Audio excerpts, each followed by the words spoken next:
Hello everybody, welcome to week 3, in which we cover Aristotle's Poetics on the art of Greek tragedy, as well as Rainer Maria Rilke's Letters to a Young Poet. Such a pairing may appear to have an aura of arbitrariness. On the one hand, a classic treatise about the nature of art and poetry, which most of you know more about than you think if you've ever taken AP English. I'm traveling 2,500 years from there, personal exchange of letters between Rilke and a young poet, including words of encouragement and of admonishment regarding how to approach the making of art. Why have I paired these two together? Well, there is the exoteric reason, namely that Aristotle's Poetics can be a little bit boring for students, and Rilke's Letters to a Young Poet are generally exciting. So I wanted to give us something fun to do, alongside our work on Aristotle. Aristotle, we must remember, is Plato's privileged inheritor, his best student, you could say. And as with all great students of a great teacher, his views at times are markedly different than his master's. Plato was Aristotle's philosophy muse, and Aristotle was a continuer, although a critical one, of Plato's philosophical legacy. In Republic 10, Plato writes that we will give her champions, not poets themselves, but poet lovers, an opportunity to make her defense in plain terms, and so show that she is not only sweet, as we all know, but also helpful to society and the life of man.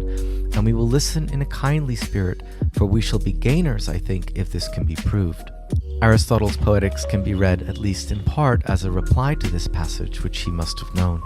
So between Plato's Republic and Aristotle's Poetics, we have a conversation or a dialogue between two major philosophers on the nature of tragic poetry or art.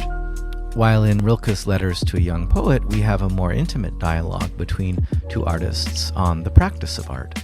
At the beginning of his remarks on Plato on tragedy, Critchley writes, and we can generalize his use of the term tragedy for now to include all art, tragedy or art presents a conflictually constituted world defined by ambiguity, duplicity, uncertainty, and unknowability, a world that cannot be rendered rationally fully intelligible through some metaphysical first principle or set of principles, axioms, tables of category, or whatever.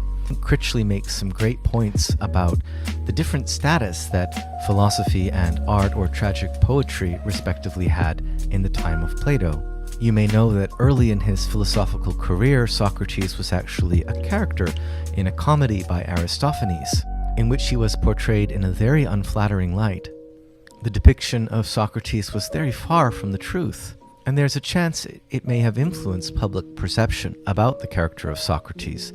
Did Aristophanes have a hand in the death of Socrates? Probably not, but it's important to note the power of art in directing public political perception in Plato's time, and the power of the art of tragedy in particular. We may be tempted to criticize Plato's Republic, and to find some of its own criticisms of art fairly ridiculous and easily refutable. But we should not forget that Plato is writing about art on the basis of a grudge. He sees the spectacle of Greek tragedy as properly distracting the Athenian city-state from more serious contemplation, and as positively distorting the nature of reality. Additionally, as Critchley underlines, we should not underestimate the artfulness of Plato's own dialogic writing. And we simply don't know, due to Plato's frequent use of the technique of irony, to what extent all the claims that he makes are intended to be taken fully literally and seriously, and which aspects of his argument may be polemical in order to instigate discussion.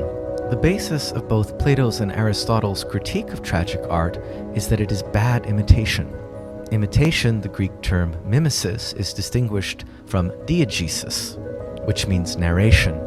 If I am narrating something in prose, I'm doing my best to relate from the first-person perspective the facts of the matter. If I am in a performative modality, I am literally attempting to embody or incarnate in a mimetic mode. The actor is thus a mimetic artist for both Plato and Aristotle, although it is a form of mimesis which is somewhat more complicated than the painter who represents reality. Critchley helpfully comments that Plato's own dialogues are mimetic in a sense, that is, they are performative acts. Just as tragedy turns around the actions of the hero, Plato's artful dialogues turns around thoughtful utterances of the life of Socrates, putting the brakes on any oversimplistic rejection of Plato's critique of the tragic poets. Critchley again emphasizes the pervasive presence of irony in the dialogue. Doubt insinuates itself in the reader at every turn. Plato's arguments against epic and tragic poetry are an extreme, to be sure, and seem deliberately designed to be shocking to the Greek ear. To us, it sounds like an almost fascist enforcement of religious doctrine by arrogant old men that presume to know what is best for everybody else. And yet, thinking in Plato's own context, we cannot but note the powerlessness of philosophy. And interpreting generously, we may be wise to assume that Plato is going on about something relevant to the moral good of the city. The tragic festivals were indeed noisy and sometimes disorienting affairs, and public performers indeed privileged spectacle over truth. Should there not be some limits or guidelines on the entertainment and art industries for the sake of a greater common good? And if so, what kinds of limits? Naturally, those that Plato proposes don't seem quite so appropriate for the modern day, but they were inventive and insightful for his time. What Plato most worries about in the Republic is how democracy can slide into tyranny and the role that theater and art can play in that transition. Critchley writes, "The problem with freedom in democracy is that it encourages the license to do whatever one wishes, and this leads to a systematic confusion of public goods and private pleasures. In democracy, as a consequence, freedom rapidly descends into licentiousness and the gratification of private desires. In other words, democracy can lead to anarchy, and out of this many-colored populist chaos of desire emerges the figure of the tyrant." And a little later, tragedy is the art form of tyranny that, through its very popular appeal and by appearing to satisfy the free desires of its spectators, enslaves citizens and turns them into the subjects of spectacle. Is this not more or less what happens when we choose the next TV series we're going to binge on? Well, imagine a smaller, more contained city-state. Still a bustling metropolis with a complicated democratic assembly, a complicated mercantile culture in the agora, enormously rich religious institutions with temples on every corner, but only a few big cinemas which are only open for part of the year. Now imagine that anyone who is anyone comes together in the city-state during public performances in the theater, such that these tragic dramas become the most shared, the most universal, and most widely consumed form of art. Everyone goes, and as they watch these mythical events from the Bronze Age being played out, they are also more attuned than we are to subtle cues and hints and commentaries on the political situation or particular individuals at the time. Now imagine that the whole world who has a Netflix subscription couldn't watch it from home, but that only certain series were released at certain times in vast public auditoriums, and that everybody who wanted to see the latest series had to do so all together.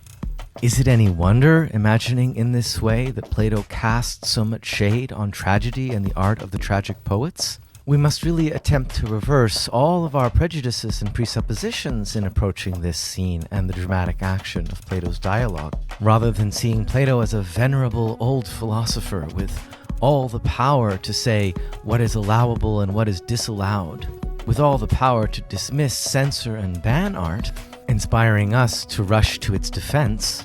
In reality, Plato's Academy was a minor institution for a very select group of elite thinkers at the time. By and large, people who were disgruntled with the public political order, including its art institutions, and who were looking for something different, more fulfilling, and yes, more rational.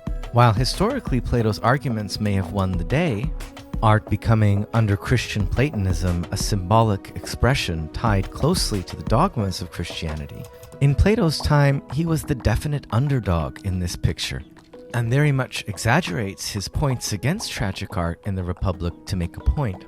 By the time we get to Book 10 of the Republic, the argument against tragic poetry has become airtight, even if less convincing.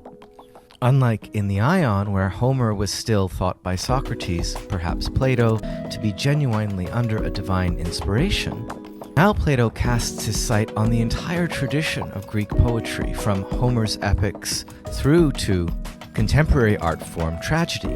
Notice here that it's not that common outside of Plato to connect Homer and tragedy in this way, or to consider Homer a tragic poet.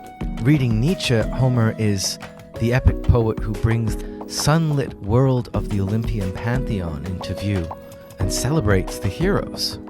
But there are also Bronze Age tragic scenes in Homer, and ultimately he draws his mythic material from the same sources as Greek tragedy. From Homer to Sophocles, Houston, we have a problem, is Plato's rallying cry here. And the problem is that the cultural arts and spectacles which the Greeks imbibe and adore have maimed the soul and the body politic as a whole, making it less capable of rationality and truth. In fact, there is what Heidegger calls a raging discordance between art and truth. And the world represented in our cultural artistic fantasies is not only fantastical, it is damaging to the soul. And philosophy here, in its first skirmish with art, is attempting to heal that rift, holding open to art the possibility that it could be rehabilitated to socially useful purposes, but skeptical that it will be able to. Critchley writes, "Giving up on poetry is like giving up on a love that is not beneficial, keeping away from it, even if they do violence to themselves." An education in Homer and the poetic arts is a bad education and instills fake feelings and experiences. Now, in the Republic, philosophy is staged dramatically as an exclusion of the dramatic arts and as a practice of affect regulation, so that we think and do what is good for us, not merely what is thrilling and pleasurable, though harmful. Enter Aristotle on the pleasure and function of tragedies, which is to produce catharsis in the soul. Aristotle's question about what is the proper pleasure of tragedy is really just asking, why do people love this stuff? All these awful things happening to other people, usually great people, and a generally quite pessimistic view about the place of human beings and their lives in the cosmos. A world in which no matter how awesomely you do, some god is going to be mad at you in the end and ruin your life. And you won't even be able to blame that god, because ultimately it's your own fault. The scenes of tragic drama are, by and large, fearful and pitiable. So why can't we avert our eyes? Why do we have a thirst for witnessing catastrophe? On this point, Aristotle makes a pretty obscure but very interesting remark. He writes, "There are things we find painful to look at themselves, but of which we view the most accurate reproductions with pleasure. For example, replicas of the most unprepossessing animals or cadavers."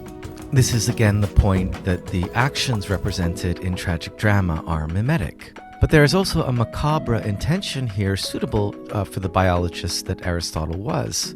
A wild elephant is terrifying in its natural habitat, but watching the dissection of elephants was a pleasurable pastime to kings in 17th and 18th centuries. A monstrously terrified mythical creature like a sphinx would be horrifying to meet in real life. But replicas and statues of sphinxes are extremely pleasing. Tragedy in this way domesticates the pleasure and pain that is endemic to life and its suffering. We enjoy it because it gives us a psychological autopsy of the worst things that can happen in life, but from a safe distance. Aristotle thus defines tragedy as a representation or mimesis of a serious, complete action which has magnitude in embellished speech and accomplishing by means of pity and terror the catharsis of those emotions. Critchley writes here that the whole question of tragedy, indeed the whole question of poetry or art in its relation to philosophy, turns on how we understand the core concept of catharsis.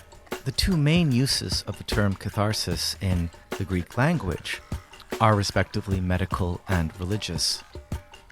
Catharsis can mean purgation of negative toxic influences in the body or the soul, and it can also mean purification or a kind of spiritual bloodletting.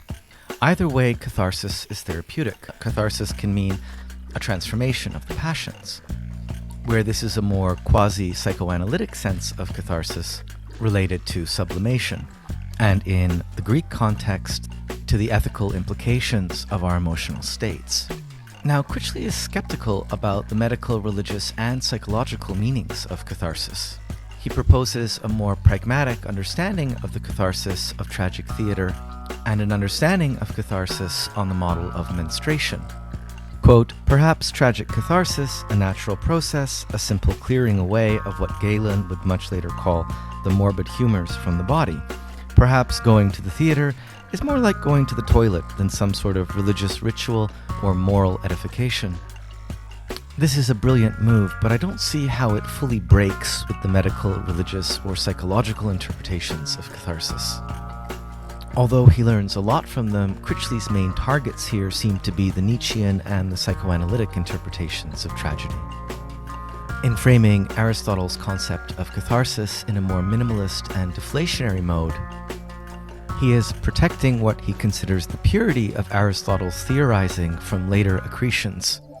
Critchley's remarks on catharsis themselves serve a cathartic function within the discourse on catharsis since Aristotle's Poetics. Notice that although Critchley is generally hostile to Nietzsche's interpretation of Greek tragic drama as emerging from the tragic chorus and as part of the Dionysian festival, he does agree here with Nietzsche that tragedy is not so much a representation of a great action, but of a great inaction. That the purpose of tragedy is not so much to see the deeds of the heroes on the stage, since these deeds usually happen off stage, but to experience the emotions of the actors in their struggle with the overwhelming nature of fate against which nothing can prevail. Critchley writes, I think because of the traditional charges made against the Poetics by Hegel, Nietzsche, and many others, is that he psychologizes tragedy and thereby anticipates and legitimates the subjectifications of art and aesthetic experience in the modern world. He doesn't. By making character secondary to action or praxis, Aristotle in many ways pragmatizes tragedy, and by conceiving of mimesis in instinctual terms as he does, we might also say that Aristotle naturalizes art as well. I would tend to agree with Critchley here, but it may be that what Hegel, Nietzsche, or Freud are most interested in studying Greek tragedy is not classical drama as it was in Aristotle's day, but a yet more archetypal form of dramatic performance, residues of which survive in the dramas of the classical theatre. At one point, Aristotle remarks that Greek tragedy is soul-capturing, psychagogia, which is reminiscent of Plato's remarks in the Republic. And the two main ways in which tragic spectacle captures the soul are peripeteia and anagnoresis, reversal and recognition. Critchley seems quite happy with a more mystical and psychological interpretation of the meaning of tragedies here. So it would seem to me that the one flaw in Critchley's excellent account of tragic art in Plato and Aristotle is this sleight of hand regarding its religious underpinnings. The basic point of Critchley's readings of the Poetics is, however, well taken. We are imitative beings, and poetry is enactment, crucially reenactment. As I said above, Aristotle is a proto-Darwinian and sees mimesis in naturalistic terms as a process of behavioral development through adaptation. This makes Aristotle's theory and interpretation of tragic art overall more generous than Plato's. He approaches art as a naturalist and doesn't let metaphysical speculations get in the way.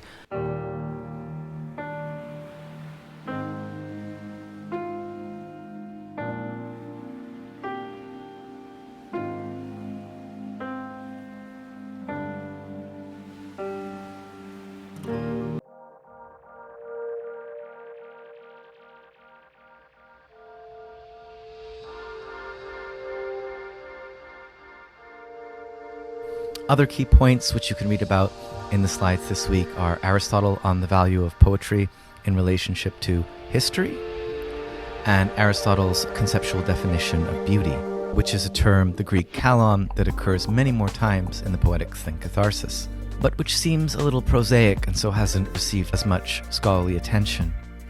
Beauty is a feature of the plot or mythos of tragedy for Aristotle, which must obey proper laws of sequence and proportion. And beauty in general is defined by Aristotle in terms of size or proportional harmony, and is a real quality of things.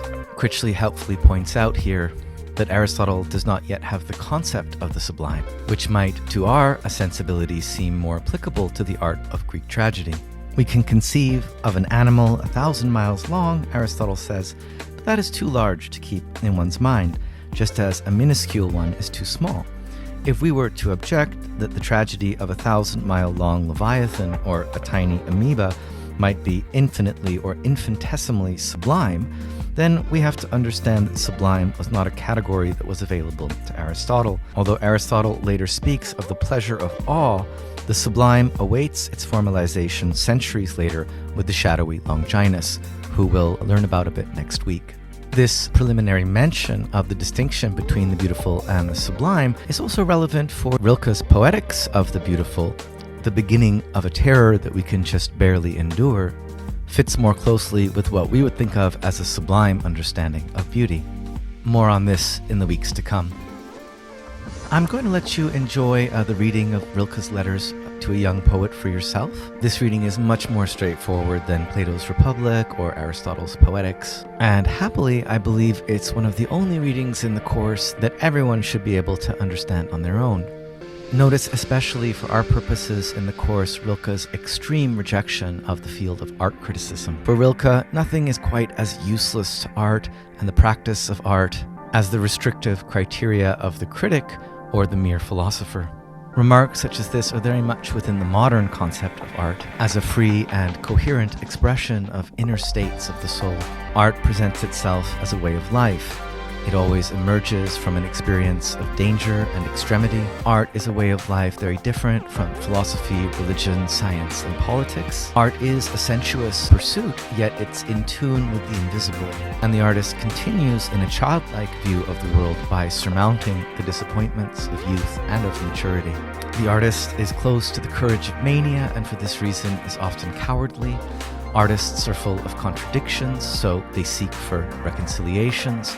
Artists explore the possible, and they seek validity and validation for their inner experiences. They also seek healing and integration for themselves and the world in the form of enduring works. Instead of being in conflict for Rilke, philosophers and poets are more kindred in that they both look to the future and to the deep past of humanity, and so both of their expressions are untimely in their times. This probably reflects a little bit of the influence of Nietzsche on Rilke. Although it may seem that poets are closer to myth and philosophers to reason, both activities are creative and world-building for their historical moment. This is again a more reconciled view of the relation of philosophy and poetry or art, and one we'll find again when we study the German Romantics and Idealists. Beauty is the rich language of intimate confession. The art object to be great must be ruthless with us. Note here the parallel to the definition of beauty in the first duetto elegy. Beauty increases to the degree that the artwork becomes independent, that is, not an imitation or mimesis of an existing form or model. Here and in the letters to Mr. Capus, we see the concept of art breaking free from the idea of mimesis or representation, although this is already long after the invention of the concepts of originality and genius to define the artist, concepts which we'll learn about when we study Immanuel Kant in a few weeks. The true artist for Rilke is always a beginner. The great masters are always beginning anew. The artist attempts the impossible task of finding security in this tightrope walk or in flight. And that relationship between art and nature in Rilke is interestingly formulated. Art is for Rilke a movement against nature, but this movement against nature is ultimately a besieging and appropriating of the creative capacities of the divine. Note that link between art and divine inspiration, which we read about in the Ion and the Phaedrus, is still a major element of contemporary poetics and theories of art such as Rilke's. Instead of domesticating the experience and the objects of art in terms of laws of beauty as proportional harmony, Rilke understands art as a deliberate, heroic awakening of monsters that we were unable and unwilling to slay. While art is all about measure, it must be so measured because what it loves is the surplus power of the monstrous and our own excess. Great works of art are not tiny closed boxes, but terrifying monoliths becoming ever more monstrous in their import, such as Goethe's Faust. For Rilke, art is valuable aesthetically and in life because it bridges, although just barely, the gap between the terrible and the gentle. And notice here Rilke's hats off to the history of aesthetics and philosophy of art when he says, originally art was piety to the gods, that is, art and religion were more closely aligned, but it has become the encompassing and sharing of human possibilities.